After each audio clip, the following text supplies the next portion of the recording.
that drives you bonkers. Elvira, Mistress of the Dark. Welcome back to good old Movie Macabre, one of television's finest hours. Okay, well, make that two of television's finest hours. I ain't proud. Okay, just take, for example, the little gem worth threading up for your viewing displeasure this time around. It's something called Tombs of the Blind Dead. Slight case of overkill here, folks. A slight case of overkill. I mean, it wasn't enough to have them dead. They had to be the blind dead. Oh, the original title was Tombs of the Blind Dead with Halitosis, a terrible skin problem, and who were also losing their hair. But they just couldn't get that all on the old marquee, so they settled for dead and blind only. Actually, this is one of them foreign jobs where the actors' lips don't exactly match what they're saying at the time, you know? Sort of like if I was talking along, and all of a sudden, like, nothing I said was in sync with my lips, you know? I know what you're saying. How does it do that? Well, sometimes I just wonder my own darn self. Just one of my little several God-given talents I have, you know. Heaven didn't just hurt me for my brains, okay? Oh, you know, it's Tombs of the Blind Dead. Coming right up after these words and notes from the Master. Nobody beats the bedroom. You want the lesson? And here it is, as promised, tonight's Movie Mac Biggie, Tombs of the Blind Dead. I know there is a word for it when a girl from Portugal is fond of other women. I think she's called a lesbian or something like that. Well, different strokes. And that Roger, I mean, you want to talk about a jerk? He invites Betty to come along to their little romp in the countryside, and when she eagerly accepts, he says to himself, "Whoa, boy, I am really in for a swinging weekend now." And now he's stuck with a chick who likes to lead when she dances. Well, I'd say it serves him right. And I was glad to at least see something go right for that poor Virginia. I mean, she didn't have to shell out any of her hard-earned escudos to get that train to stop after all. As it turned out, that sucker was only going about 2 kilometers an hour. Hardly what you'd call a bullet train. Now, I know some of you are saying she did the really sensible thing by jumping off, but trust me, there's action aplenty coming up. Action aplenty! Tombs of the Blind Dead continues on Movie Macabre right after these messages.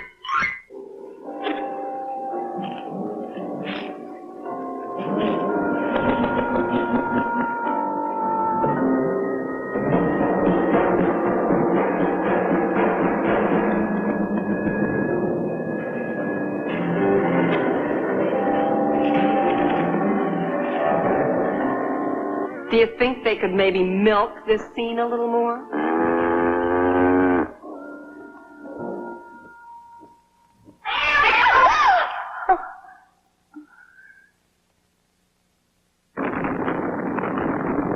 And she was afraid she might not be able to get a room on account of she hadn't called ahead to make a reservation. Why, that place is practically a cemetery. Oh, golly. And I guess it's really true what they say about Portugal being one of the last great bargain spots for the budget-minded tourists. So what if you have to raffle their little, why, sleeping on the ground and building your own fire can be fun. And when there's a dead tree growing right next to the fireplace like that, it's a snap. Yeah. I have the same darn problem every time I bring home one of them plants from the nursery, too. I mean, they just want to die on me. But now I know what to do with it. I just put it right next to the fireplace. Okay, well, we'll get back to that land of matadors and two-bit souvenirs right after these words from the folks who pay the bills. Oh, gee. And Virginia was just getting used to the idea that there might be a Santa Claus. Oh, yeah, poor dear.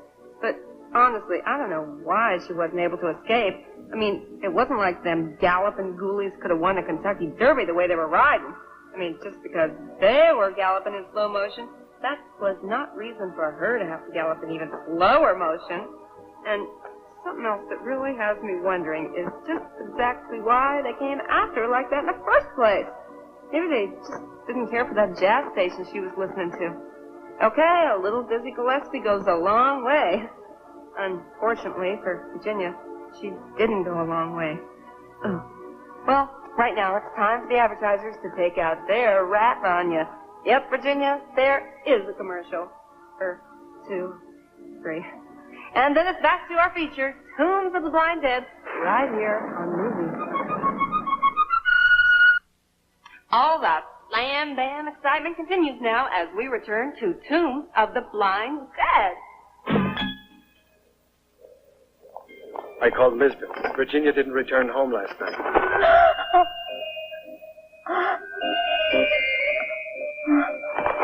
Betty! I kind of had her pegged as a fainter. I mean, she kind of looks like the fainting type.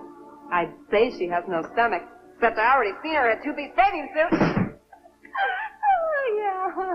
Oh, and having a joker of a toe tagger around like that wasn't much help either. Oops, wrong step. Real cute, real cute. Little more humor there. Very little. Okay, well, I guess I shouldn't get down on a guy. I mean, I have been known to pull a little practical joke from time to time, my own darn self. Like just the other day, you know, when I was in that Mexican restaurant across the street from the station here, real loud I yelled out, "Cockroach!" Oh, that was a real knee slapper. Really cracked the place up. Not to mention what it did to the place. Oh, look at this. Look. The boom operator has fallen asleep again. This will be funny.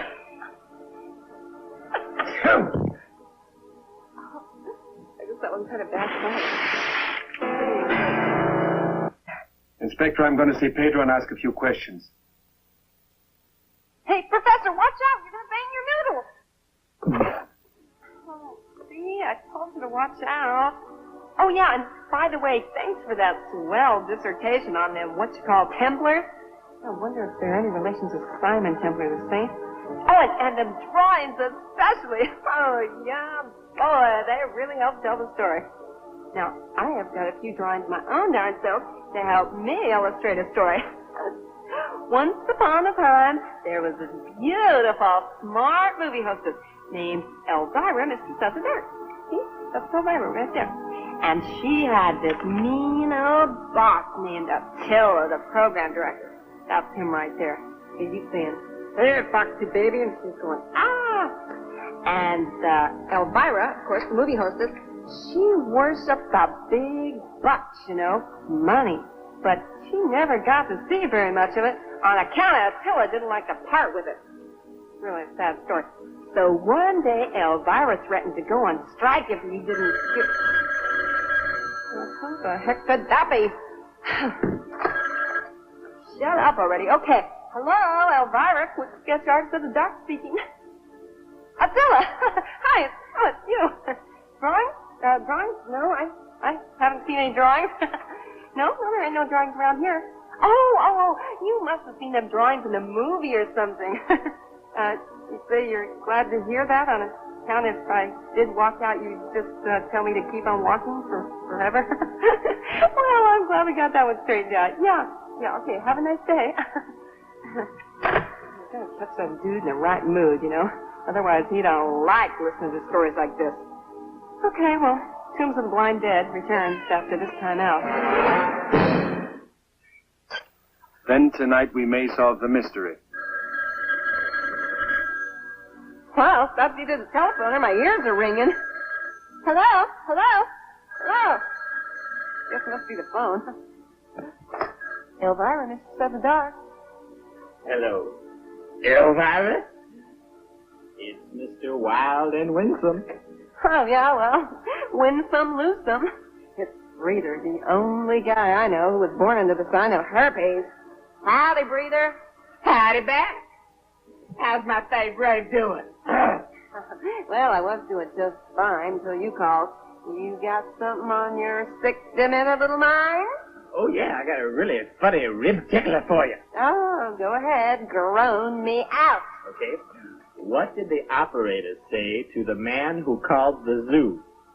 Please tell me. I'm sorry, but the lion is busy. The lion Oh, is busy. brother! Oh, breather! The new 1987 Let's get to the action now. It's tonight's Movie Max Thriller Diller, Tomb of the Blind Dead. And as it turned out, the two of them have a whole lot in common. They both look for the same thing in a relationship. A woman! Tomb of the Blind Dead continues right after these commercials, so stick around. Okay, where were we?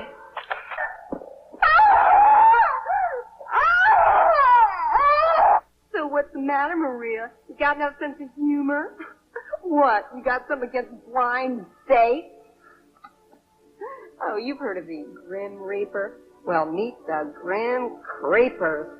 And I like it the way they sort of chant wherever they go. Chances are, because I wear a silly grin. Stupid, I know, okay, but what do you want for a cappella? The only person who has lucked out in this movie so far is Roger. I know they just butchered him up something awful, but at least he got what he always wanted. 2 women fighting over him. Wasn't that dumb, though? I mean, there he was, screaming for his life, and them 2 dames were mud wrestling.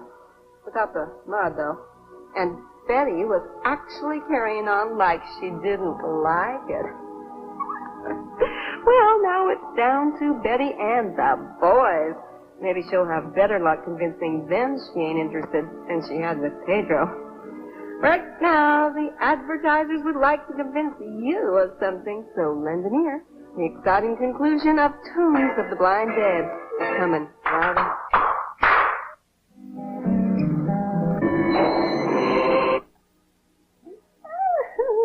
Yes, folks, it really is the end. And it didn't come 1 minute too soon for this Mistress of the Dark. What a stupid, downbeat, nothing movie. You know what they should have called this movie? Tombs of the Blind Dull. I mean, it didn't even have a good finish. As a matter of fact, it didn't even have a finish at all until my favorite stage manager, Randy, came up with the bright idea of gluing the end on my butt. Good thinking, Randy. Thank you. No, thank you. He is so polite. I can't believe it. I have to remember to get him something especially nice for Christmas. Maybe a leftover Cabbage Patch doll. Or better yet, a blind dead doll. You just wind it up and watch it walking through the wall. Well, that's about a wrap for this time around. Thanks a bunch, Attila. You really made me earn that paycheck this week. Why, if I had half a mind, I'd stick them drawings I made up on the bulletin board in the lobby. Only kidding, cheapskate. Only kidding. Well, darling, I'm making a hasty retreat. Oh, yeah, and unpleasant dreams.